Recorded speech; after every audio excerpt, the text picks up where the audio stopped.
महाराज जी, मेरी कोई संतान नहीं है, परंतु उसकी प्राप्ति के लिए शरीर की माता जी प्राय अलग अलग भगवान के पाठ करने को बोलती है। उनकी प्रसन्नता के लिए मैं कर तो लेती हूँ, पर श्री जी की शरणागत होने के कारण पूर्ण भाव नहीं बन पाता। कहीं श्री जी या अन्य या उन भगवान के प्रति अपराध तो नहीं बन रहा, मतलब अंदर से भाव नहीं रहता। पर कोई और भगवान है नहीं, एक ही है।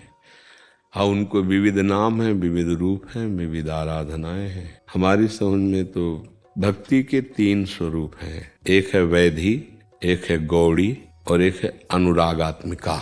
वैधि भक्ति में शास्त्र विधान के अनुसार भक्ति की जाती है। गौड़ी भक्ति में भगवान की किसी एक नाम रूप की प्रधानता, ऐश्वर्य महिमा, भगवान ऐसे, भगवान ऐसे। और अनुरागात्मिका भक्ति में मेरे लाडले, जैसे अपने वृंदावन की उपासना, बांके बिहारी लाल राधा वल्लभ, यहाँ भगवान नहीं बोलेंगे बांके बिहारी भगवान की जय, ऐसा नहीं बोला जाता। बांके बिहारी लाल की जय, राधा रमण लाल की जय, राधा वल्लभ लाल। इस अनुरागात्मिका भक्ति में फिर दूसरों न कोई, मेरे तो गिरधर गोपाल। इसमें सिद्धांत नहीं है कि हम किसी अन्य वासना या कामना की पूर्ति के लिए किसी और के आगे हाथ भी जोड़ दें। बने तो रघुबर ते बने, ये अनुरागात्मा। बने तो रघुबर ते बने, बिगड़े तो भरपूर, तुलसी औरन ते बने, ता बनिबे पे धूर। ये प्रेम लक्षणा भक्ति का। अब अगर यहाँ कोई जुड़ता है तो समझना चाहिए कि ये प्रेम लक्षणा भक्ति का गढ़ है, ये वृंदावन। अच्छा, संतान आदि या सुख आदि जैसे ना चाहने पर दुख अपने आप आ जाता है, ऐसे ही अगर योग है संतान का तो आप ना भी चाहो तो हो जाएगा। देखो ना, कितने ऐसे लोग हैं, खाने की व्यवस्था नहीं, चाहते भी नहीं कि संतान हो, पर कई संतान हो जाती, क्योंकि योग है। बहुत धन है, ईश्वर है, वैभव है, पर योग नहीं है। पति पत्नी सुंदर है, सारी व्यवस्थाएं हैं, डॉक्टरी भी करवा चुके, सब व्यवस्था, पर योग नहीं है। तो योग ना होने पर फिर नहीं होगा। अब उसमें आप कोई पाठ करो, कोई ऐसा करो, कुछ ऐसा करो, फिर ना हो तो फिर आप उसमें भगवान पर अश्रद्धा करो, वो तुम्हारा अज्ञान होगा। अश्रद्धा से भगवान में कोई फर्क नहीं पड़ता है। श्रद्धा करोगे तो तुम्हारा मंगल हो जाएगा। अगर योग नहीं है तो कुछ भी किया जाए संतान नहीं हो सकती। जैसे श्रीमद् भागवत में कथा आती है कि आत्मदेव नाम के ब्राह्मण के पास खूब ऐश्वर्य संपत्ति सब थी। पत्नी थी जिनका नाम धुंधुली था।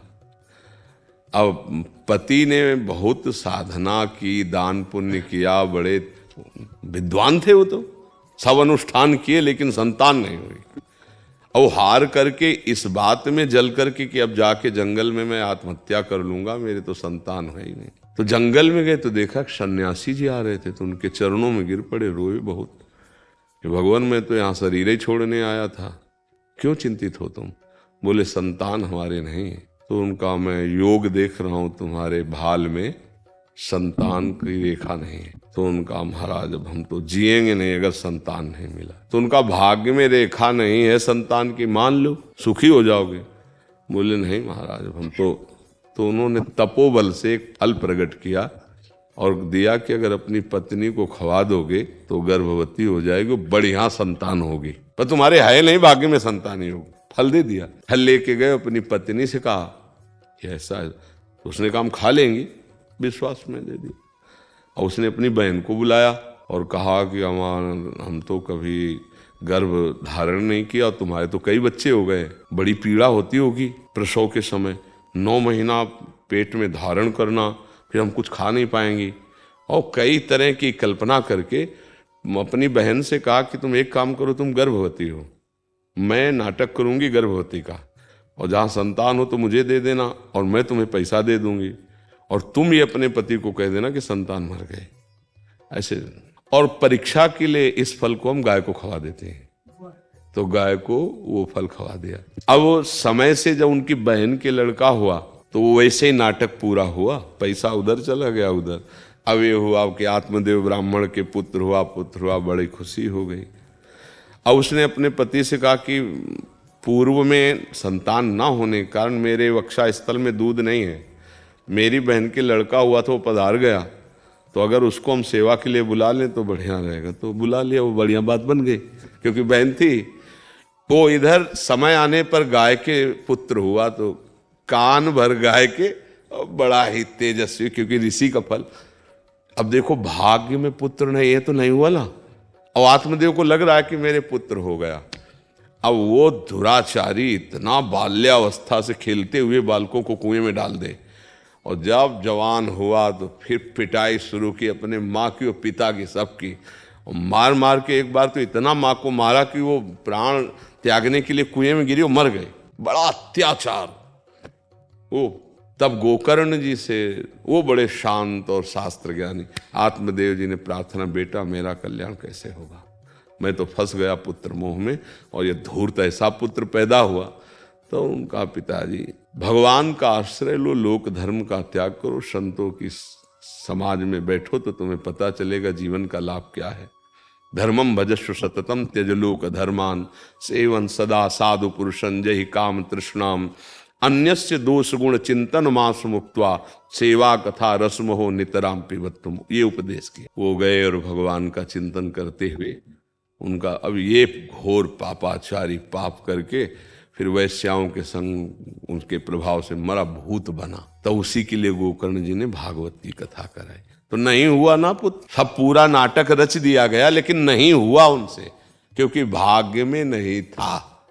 हमें लगता है कि हम अपने इस बात को अंदर से जानते हुए कि हमारे भाग्य में यदि संतान होगी तो हो ही जाएगी, और नहीं है तो फिर नहीं होगी, ये पक्का है।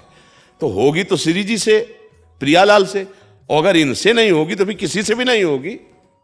इतना तो समझना है कि हमारे श्यामा श्याम से यदि नहीं हुआ तो हैं तो सब इन्हीं की विभूतियां हैं, तो सब इन्हीं के स्वरूप, फिर किससे होगा। इसलिए हम अपनी अनन्यता, अपनी भक्ति, अपने आराध्य, ऐसा तो। और फिर अगर अभी अनन्यता नहीं आई है, भक्ति गौड़ी है, और आपका मन कहीं किसी देवता की आराधना करता है, तो कोई पाप है नहीं, वहाँ भी समझ लीजिए कि ये भी भगवान की विभूतियाँ ही तो हैं। पर हमें लगता है यदि प्रभु श्री कृष्ण से, प्रियाजू से नहीं बना तो किससे बनने वाला है? सब तो इन्हीं के अंश हैं, इनसे नहीं बना तो किससे? देख लेना चाहिए, किसका प्रश्न है? हाँ, देख लेना चाहिए, विचार पूर्वक देख लेना चाहिए। यही हम इनसे कह देते हैं, हमारे भी आपने सब संतुष्टि कर दी थी महाराज जी जी, तो हमारी पत्नी के भी नहीं है जी, इनसे भी हम यही कह देते हैं जी, श्री जी को जब देना होगा जी, तो दे देंगे, नहीं तो स्वयं आ जाएंगी। हमारे इसमें श्री जी की सेवा में कई ऐसे परिवार हैं जिनकी संतान नहीं हुई, आजीवन के लिए अब ब्रह्मचर्य लेकर खूब भजन साधन और प्रभु को अपना मान लिया, जीवन कृतार्थ हो गया। समझो, अगर हमारे पास संतान नहीं तो भगवान ने कर्तव्य से बचा दिया, प्रपंच के कर्तव्य। अब हम परम कर्तव्य में लग जाएं, दोनों पति पत्नी, खूब नाम जप करें, खूब भजन करें, भजन करके भगवान को प्राप्त कर लें, सब कुछ हो गया। जिसको भगवत प्राप्ति हो जाती है वो सब ऋणों से मुक्त हो जाता है। देव ऋण, ऋषि ऋण, मातृ ऋण, पितृ ऋण, एकादश स्कंद में भगवान वर्णन करते हैं।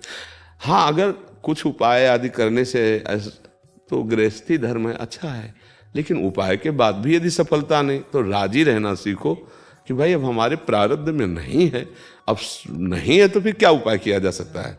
तो उसको धैर्यपूर्वक सहना चाहिए। फिर अन्य उपाय नहीं करना चाहिए कि हम इधर से उधर से, फिर वो वही धुंधकारी वाली बात।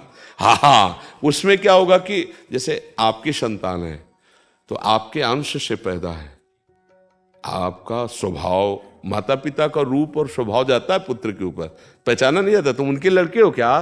बोले क्यों? बोले आकृति मिलती है और देखो डीएनए भी मिलता है, नहीं मिलता, और स्वभाव, आचरण, माता पिता का ढांचा पुत्र के ऊपर आता है ना, पुत्र या पुत्री संतान के ऊपर, उससे गुण भी आते हैं। अब वो कहाँ से प्रकट हुआ, उसके क्या संस्कार हैं, उसके क्या गुण हैं, वो आएगा। तो धुंधकारी जैसे बहन का लड़का है, आतंक मचा दिया, क्या क्या लीलाएं। तो हमें लगता है कि हमारे भाग्य में पुत्र सुख नहीं बदा है, तो नहीं बदा है। अगर जबरदस्ती करोगे तो हो सकता है कि फिर आपका जीवन क्लेशमय हो जाए, आनंद छूट जाए। इसलिए भगवान को अपना मान लो, जो मानो इनको, तो पुत्र मानो तो भी राजी है, पिता मानो तो भी राजी है, भगवान तो बहुत करुणामय है। इन्हीं को अपना मान के फिर भजन करे, क्योंकि जब प्रारब्ध में नहीं है तो फिर भजन करे, भजन से भगवत प्राप्त। और देखो जिनके पुत्र हैं उनके लिए विमाने थोड़ी आ रहे हैं भाई लड़का है तो विमाने गली में रोते घूम रहे कि हमारे लड़के ने सब कुछ लिखवा लिया और घर के बाहर कर दिया आपको।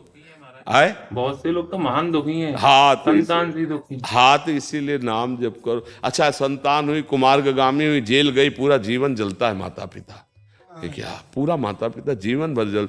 कितने ऐसे वृद्ध लोग हमें मिले जो अच्छे ऐश्वर्यवान थे, उनके पुत्रों ने पैर छू छू करके सब अपने अंदर में कर लिया और जो धक्का मार के बाहर निकाल दिया, रोते घूम रहे। तो जरूरी नहीं कि पुत्र प्रकट होगा तो सुख ही देगा, और अगर विधान में सुख है, पुत्र सुख है, तो बिना प्रयास के हो रहे हैं। रोकना चाहे तो नहीं रुकेंगे। अगर 4 संतान 5 जो भी होना हो जाएगा।